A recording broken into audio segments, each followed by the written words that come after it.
நான் 5ஆம் வகுப்பு என் பள்ளியின் பெயர் ஊராட்சி ஒன்றிய தொடக்கப்பள்ளி ஏகாட்டு. என் புத்தகத்தின் பெயர் தன்னலம் கொண்ட நண்பர்கள். ஒரு ஊர்ல ஒரு பெண் நரி வாழ்ந்து வந்துச்சான். அதுக்கு நிறைய நண்பர்கள் இருக்கிறாங்கன்ட்டு அவங்க கூட நிறைய நேரத்தை செலவழிச்சுட்டான். அது நினச்சிச்சான், எனக்கு தான் நிறைய நண்பர்கள், என்னை எல்லாம் புகழ்றாங்க அப்படின்னு. அதுக்கு நரியோட ஃப்ரெண்டு குதிரை போருக்கு போகலான்ட்டு நேர்ச்சான். அப்போ கழுதை எதில் வந்துச்சான், சுமையெல்லாம் தூக்கினு.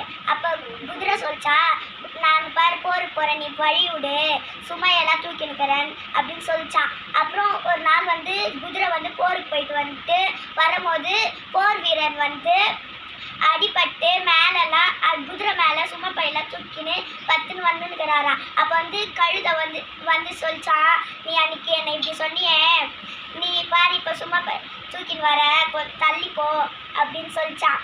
குதிரை மேலே நிறைய சும்மா இருந்ததால கழுதை கேட்டான், குதிரை நீ என்னை அன்னைக்கு கிண்டல் பண்ணலை, இப்போ உன் மேலே எவ்வளோ இருக்குதுன்னு பாரு சொன்ன உடனே குதிரைக்கு அவமானமாக ஆயிடுச்சான்.